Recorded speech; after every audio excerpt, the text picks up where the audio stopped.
Selamat bertemu kembali dengan channel Ujung Desa, channel yang membahas tentang seputar aplikasi, penggunaan aplikasi Syscodes, kemudian ada aplikasi-aplikasi tambahan yang sangat dibutuhkan oleh desa.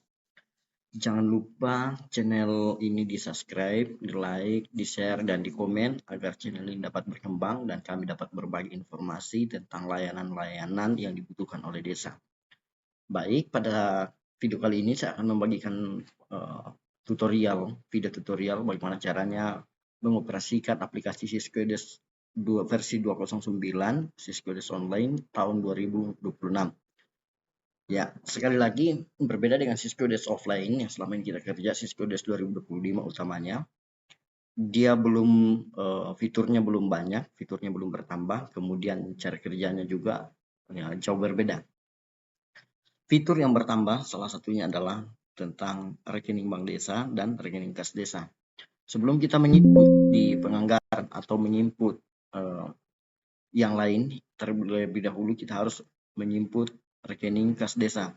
Ini rekening kas desa diinput, diambil dari rekening yang ada di bendahara, ya seperti nomor rekening bank, kemudian pokoknya yang ada di sini isian harus diisi berdasarkan rekening yang dipegang oleh bendahara. Setelah itu ditutup.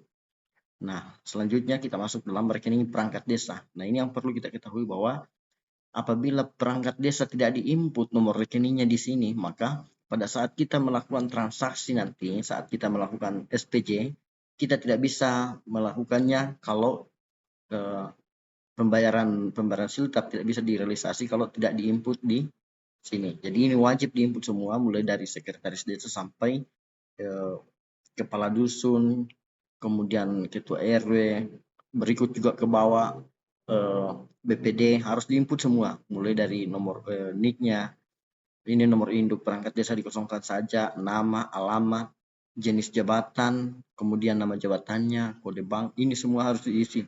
Nomor SK dengan tanggalnya harus diisi. Setelah itu ditutup, kalau sudah semua diinput di sini, ditutup. Jadi sekali lagi ini wajib ya, wajib diisi rekening ya, rekening perangkat desa, wajib diisi supaya kita bisa melakukan SPJ nantinya. Kemudian di data entry seperti biasa kita input data umum desa, ya ini diisi. Kemudian setelah itu diisi di perencanaan tentang RPJM dan RKPDes. Nah, ini RPJM dan RKPDes wajib dimasukkan di aplikasi online ini Syscodes 2025 karena Syscodes 2026 kita tidak dapat melakukan penganggaran apabila tidak ada di RPJM. Jadi untuk memasukkannya tidak perlu diketik satu-satu, tinggal kita mengambil. Ya, saya contohkan misalnya ya, ada salah satu desa, ya misalnya ini saya pilih salah satu desa. Ini Syscodes 2025. Ya. Jadi ini kita harus di RPJM-nya ini yang kita harus ekspor dulu. Nah, kita harus ekspor seperti ini. Ya. Kemudian pilih tempatnya diekspor seperti ini di sini. Saya pilih di sini, kemudian saya save, proses IS. Nah, ini cara ini dilakukan agar kita dapat mengimpor di Syscodes 2026. Nah, di Syscodes 2025 ini sudah kita ekspor RPJM-nya, tinggal kita masuk di Syscodes 2026. Caranya di data entry, kemudian perencanaan, kemudian RPJMDes dan RPJM. Nah, sekali lagi ya, ini ya perencanaan, kemudian RPJMDes dan RKPDes. Tapi sebelum kita buka di atas, kita harus impor dulu. Ya, caranya dipilih kecamatannya, desanya, kemudian dipilih di mana tempat kita menempatkan file ekspor dari Syscodes 2025 tadi. Nah, kalau misalnya di sini saya pilih di sini ya, ini Sudah itu di open, karena saya sudah open, tidak perlu lagi saya tambahkan. Ya. Setelah itu di load dan diproses, maka muncul semua RPJM-nya di sini. Setelah kita input RPJM, ya, kemungkinan besar saat kita melakukan pengisian data anggaran, ya, misalnya seperti ini kegiatan. Nah, misalnya saya mau tambah kegiatan misalnya, atau yang ini saja ya, belanja tetap dan tunjangan operasional pemerintah desa. Saya mau tambahkan misalnya saya mau tambah yang di sini baru ada 2. Jadi kalau misalnya saya mau tambah penyediaan penghasilan tunjangan BPD, ini tidak muncul, ya, tidak muncul di sini. Kenapa? Karena di RKP belum ada. Nah, caranya kita buka kembali di sini, di perencanaan, kemudian RPJMDes dan RKPDes kita buka RPJM. Kita lihat, ya, ini penyediaan tunjangan BPD, kita lihat. Kenapa tidak muncul tadi di penganggaran? Karena ini hanya sampai tahun ke-5. Sekarang ini pemerintah desa yang saya buka ini sudah tahun ke-6. Jadi otomatis kita harus ubah dulu, dicentang di sini. Kalau perlu sudah dicentang semua, kemudian simpan. Setelah itu kita double klik di sini, kita lihat ke-6-nya belum ada, makanya tidak muncul tadi di penganggaran. Caranya agar bisa muncul di penganggaran harus kita tambah, ya, tahun, pilih tahun ke-6. Lokasinya sesuai dengan lokasi desa. Volumenya berapa, misalnya BPD-nya 5 orang, kita input 5 OB. Kemudian pelaksananya, ya, kita pilih pelaksana kegiatannya siapa. Kemudian sumber dananya dari dana desa. Biayanya misalnya saya masukkan 90 juta. Waktunya 2026. Nah, ini berlaku mulai dari tanggal 1 Januari 2026 sampai tanggal 31 Desember 2026. Pola kegiatannya swot kelola, klik simpan. Nah, coba kita lihat kembali di penganggaran.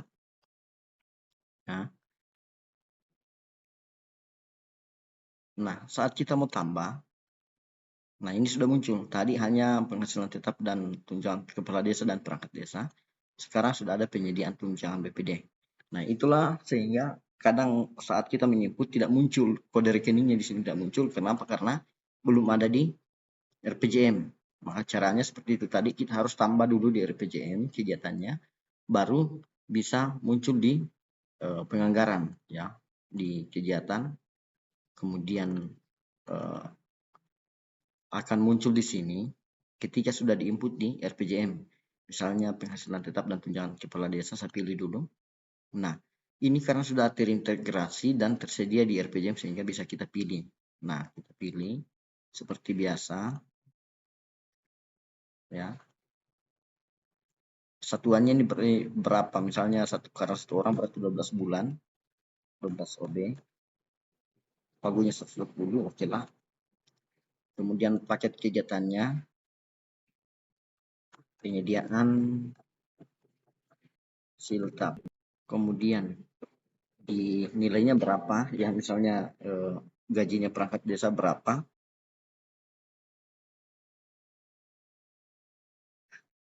kita masukkan saja nominal, kita nominalkan saja misalnya 60 juta. Ini hanya pagunya, swot kelola, target output 12 orang per bulan.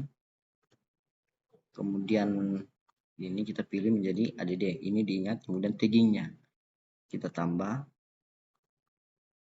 0 pemerintah umum, oke, simpan, tutup. Kemudian non fisik lainnya, kemudian lokasi kegiatan, kemudian non PKTD. Ini ingat juga, kalau upah kita pakai PKTD padat karya tunai desa, tapi kalau misalnya sirtap tunjangan kita pakai non PKTD. simpan. Setelah itu kita tutup.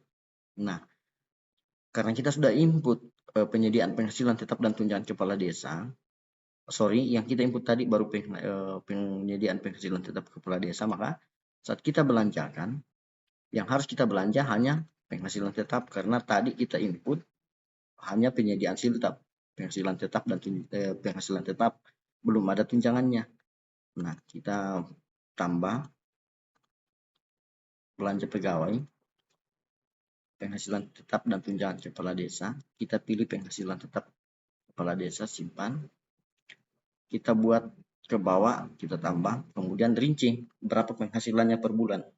Nah, kalau misalnya penghasilannya kepala desa per bulan, misalnya 2.200.000, lalu ternyata ada potongan BPJS yang dipotong dari siltap, misalnya 13.000 sekian-sekian, maka yang kita input di sini adalah siltap setelah dipotong BPJS.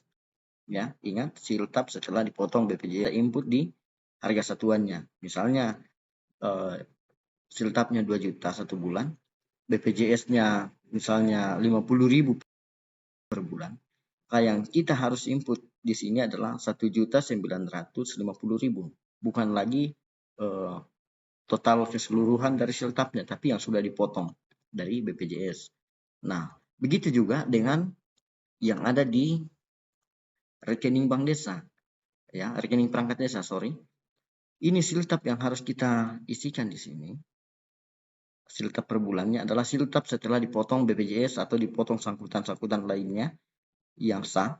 Itulah yang diinput di sini. Jangan input siltap full kalau misalnya ada potongan BPJS atau potongan yang lain-lain dari siltapnya yang sah. Ini yang setelah siltapnya setelah dipotong, inilah yang kita input di sini. Sama dengan di penganggaran. Supaya nanti tidak defisit, ya, karena saat kita menginput pasti anggarannya menjadi defisit ketika penganggaran lebih sementara pemasukannya atau pagunya kurang, maka harus kita input dulu sesuai dengan potongannya. Nah, untuk penginputan Siskedes 2026 yang versi online, ini cara penginputannya sudah hampir sama dengan Siskedes tahun lalu, tahun 2025. Hanya saja perbedaannya karena banyak fitur yang bertambah di Siskedes online yang versi 2026 yang versi 209. Nah, tapi secara keseluruhan prosesnya hampir sama. Hanya ada beberapa tambahan fitur yang perlu diperhatikan seperti tadi rekening kas desa dengan rekening perangkat desa itu yang harus diinput karena kita tidak dapat melakukan penatausahaannya. Seperti ini saya contohkan salah satu desa lagi yang sudah diposting kegiatannya. Kita tidak dapat melakukan penatausahaan utamanya di ADD siltap tunjangan kalau tidak diinput rekening perangkat desanya.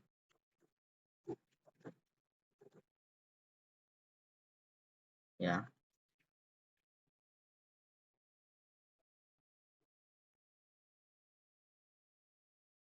Nah, seperti ini karena ini sudah diinput rekening perangkat desa, maka saat kita melakukan SPP definitif, maka akan muncul di sini apakah dia daftar nominatif atau bukan. Kalau misalnya ini SPP-nya, misalnya saya buatkan SPP, misalnya siltap.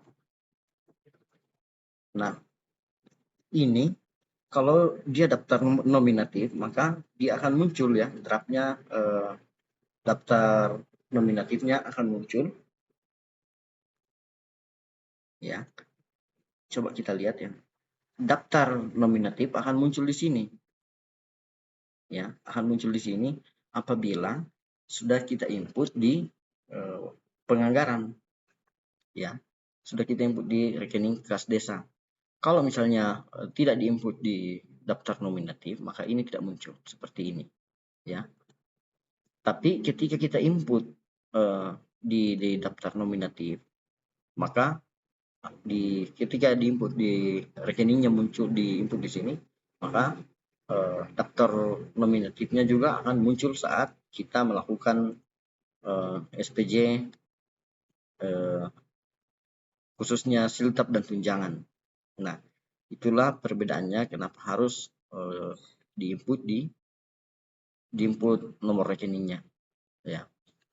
Jadi saya kira cukup sekian yang bisa saya bagikan ke teman-teman.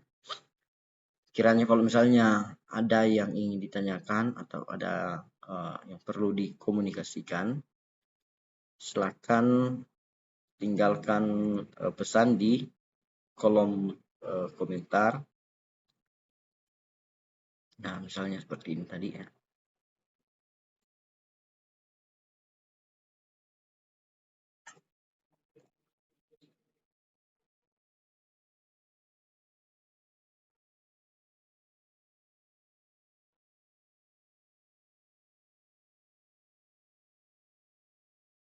Ini.